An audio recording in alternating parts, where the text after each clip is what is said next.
राजनीति में आपको कुछ भी चौंकाएगा नहीं, क्योंकि जो आज हो रहा है वो अपने आप में चौंकाने की पराकाष्ठा है, जिसको पार करते हुए दूसरी तरफ एक बार फिर नीतीश सरकार, लेकिन इस बार बीजेपी के साथ। जी हाँ, आज बड़ी कवरेज, नॉन स्टॉप कवरेज आप आज तक पर देख रहे हैं। नीतीश कुमार अब से ठीक 1 घंटे बाद शपथ लेंगे, काउंटडाउन शुरू हो चुका है। नीतीश कुमार फिर बन रहे हैं सीएम, एक कार्यकाल में 5 साल के ये तीसरी बार साहब आज लेंगे शपथ बीजेपी के 2 उप मुख्यमंत्रियों के साथ। बिहार देश में इकलौता ऐसा राज्य बन रहा है जिसमें मुख्यमंत्री वही रहते हैं, विपक्ष बदल जाता है। बिहार देश में एक ऐसा राज्य बन रहा है जहां पर मुख्यमंत्री एक ही कार्यकाल में 3-3 बार शपथ ले लेते हैं, और 3 बार के कार्यकाल में ये 9वीं शपथ वो आज लेने वाले हैं। आपको बता दें, शाम 6:30 बजे पटना में जेपी नड्डा बीजेपी अध्यक्ष की प्रेस कॉन्फ्रेंस होने वाली है। ढोल नगाड़ों की गूंज में इस वक्त आप देख रहे हैं भारतीय जनता पार्टी के खेमे में जोश हाई है। सुनाइए जरा ढोल।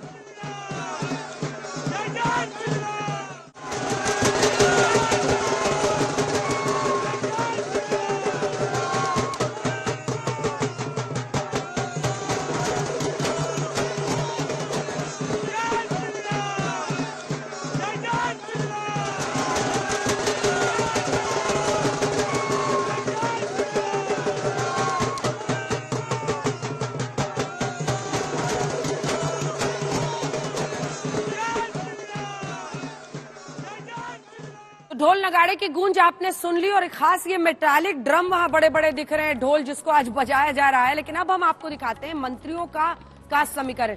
कोई इसे स्वीकारे न स्वीकारे, बिहार की राजनीति में कास्ट की एक बहुत बड़ी जगह है, और उसी को साधते हुए तमाम पार्टियां चल रही हैं। तो आपको बता दें, 2 कुर्मी 2 भूमिहार, यानी पिछड़े और साथ ही जो अगड़ी जाती है उसको साधने की कोशिश है।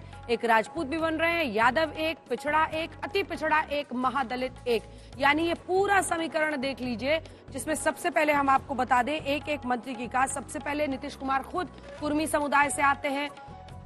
सम्राट चौधरी जो कि बीजेपी की तरफ से उप मुख्यमंत्री बन रहे हैं, वो कोयरी समाज से आते हैं।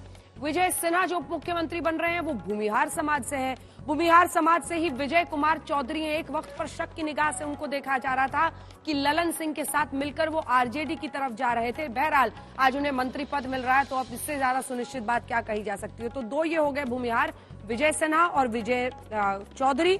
अब आइए विजेंद्र यादव पर, एक यादव समुदाय से मंत्री बन रहे हैं। प्रेम कुमार जो कि कहार है। इन तमाम जातियों की अपनी अपनी जगह है बिहार की राजनीति में, इसीलिए सबको एक साथ साधने की कोशिश है, जिसमें कुर्मी, कोयरी, भूमिहार, राजपूत, कहार, और ये देखिए श्रवण कुमार, ये भी कुर्मी समुदाय, मुख्यमंत्री के ही समुदाय से आते हैं।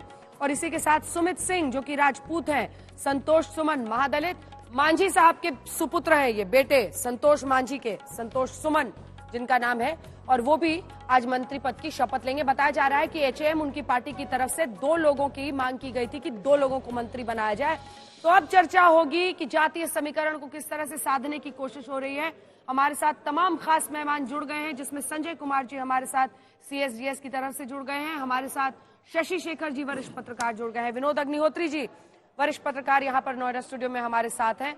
आदित्य वैभव हमारे सहयोगी इस वक्त सीधा पटना से हमारे साथ जुड़ रहे हैं। तो आदित्य, आपका रुख करते हुए, आया राम गया राम कह रहे हैं मल्लिकार्जुन खड़गे अब खुलकर नीतीश कुमार को। इंडिया गठबंधन में बहुत बड़ी फूट ये कहलाएगी। ममता दी भी अभी स्पष्ट नहीं कर रही कि वो राहुल गांधी की न्याय यात्रा में जाएंगी या नहीं जाएंगी। ये पड़ोसी राज्यों में इतनी कौतूहल हम देख रहे हैं इंडिया गठबंधन में, तो यहां पर तो फिर से पलटकर नीतीश कुमार, फिर से पलटे हुए नीतीश कुमार को स्वीकार करके बीजेपी सत्ता सुख लेने के लिए तैयार दिख रही है। क्या खबर है?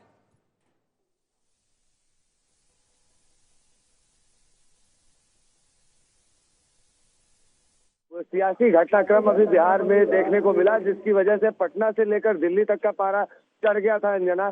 उसके बाद जो देखने को मिल रहा है वो यही मिल रहा है। और सबसे बड़ी बात आपको ये बताएं कि जिस तरह की गतिविधियां आज राजद के खेमे में देखी गई, कल शाम तक, देर रात तक काफी ज्यादा सरगर्मियां वहां भी थी। और 10 सर्कुलर रोड जो राबड़ी देवी का आधिकारिक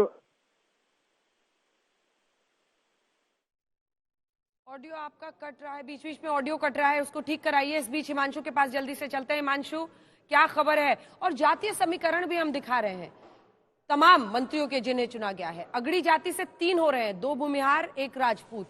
वहीं पिछड़े, अति पिछड़े सबको शामिल किया गया है इस फर्स्ट कैबिनेट के ही शपथ में।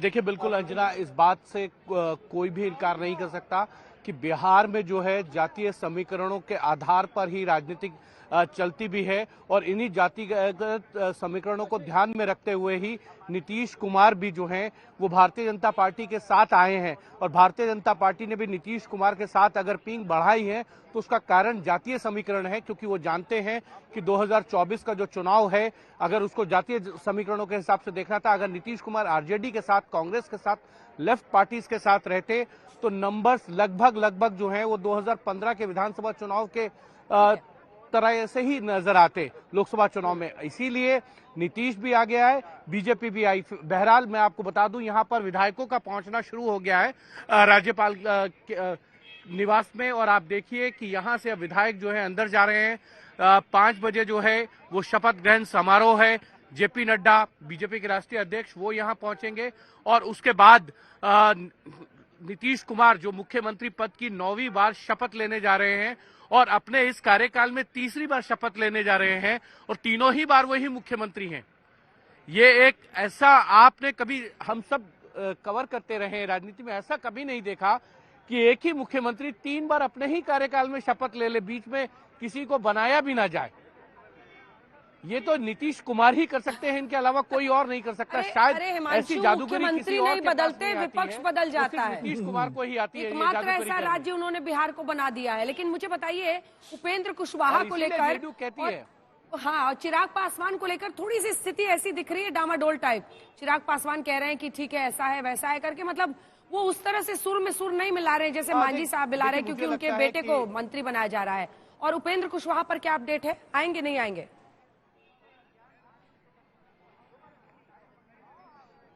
देखिए, उपेंद्र कुशवाहा भी वापस आ रहे हैं। वो काराकाट जा रहे थे, वहां से रास्ते से वापस आ रहे हैं। जेपी नड्डा ने उनसे बात की है। चिराग पासवान को खुद जेपी नड्डा अपने साथ चार्टर प्लेन में लेके आ रहे हैं। लेकिन चिराग पासवान जब अपने घर से निकले तो उन्होंने कहा कि सरकार की जो कार्यशैली होगी वो हमारी होगी, मतलब जो एनडीए की है। नीतीश कुमार जिस कार्यशैली से काम करते हैं वो नहीं चलेगी, यानी कि 7 सूत्रीय कार्यक्रम का जो पार्ट 2 है वो नहीं उनको स्वीकार्य है। पहले भी वो इसी 7 सूत्रीय कार्यक्रम के चलते ही बाहर गए थे। उन्होंने आरोप लगाया था कि ये 7 सूत्रीय कार्यक्रम तो आरजेडी का था, जेडीयू उसको लेके चल रही थी, हम क्यों इसको मान रहे हैं। यही बात लेके वो पहले भी अलग हुए थे और अभी भी उन्होंने कहा कि हम देखेंगे कि सब कुछ ठीक चल रहा है या नहीं चल रहा। यानी कि लोकसभा चुनाव में सीट शेयरिंग तक वो ये जरूर देखेंगे कि अगर उनको उतनी ही सीटें मिल रही हैं जितनी उनको 2019 में मिली, या 1 या 2 कम हो सकती हैं, लेकिन इससे कम पे वो भी कॉम्प्रोमाइज करने के लिए, यानी समझौता करने के लिए तैयार नहीं है। उपेंद्र कुशवाहा 2014 में एनडीए के साथ आए थे, 3 सीटें मिली, लेकिन 19 में उनको नीतीश कुमार ने ही बाहर करवा दिया था और खून का घूंट पी के वो बाहर चले गए थे। और अब वो जब उन्होंने विधानसभा लड़ा तो एक भी सीट नहीं जीते। चिराग पासवान का एक विधायक जीता था, उसको जेडीयू ने तोड़ के अपने साथ रख लिया था। ये नाराजगी भी चिराग पासवान को है। लेकिन अब देखना यह है कि क्या इन दोनों दलों की भी लॉटरी लगेगी, क्योंकि जीतन राम मांझी के तो बेटे मंत्री बन रहे हैं, क्योंकि वो विधायक भी हैं, उनकी पार्टी के 4 विधायक भी हैं, तो एक को तो मंत्री बना दिया। लेकिन इन दोनों में भी क्या विधायक ना होते हुए भी इनको मंत्री बनाया जाएगा? क्योंकि 2017 में जब इसी तरीके से गठबंधन हुआ था तो पशुपति पारस जो विधायक भी नहीं थे और रामविलास पासवान की पार्टी का कोई विधायक 2 थे, दोनों छोड़ के चले गए थे, तो पशुपति पारस को जो है बिना उसके मंत्री बनाया गया था, विधायक या विधान परिषद सदस्य होने के। तो क्या इन दोनों दलों की भी लॉटरी लगेगी? इनको भी मान मनोबल या इनका भी सम्मान रखने की जो बात थी वो पूरी होगी?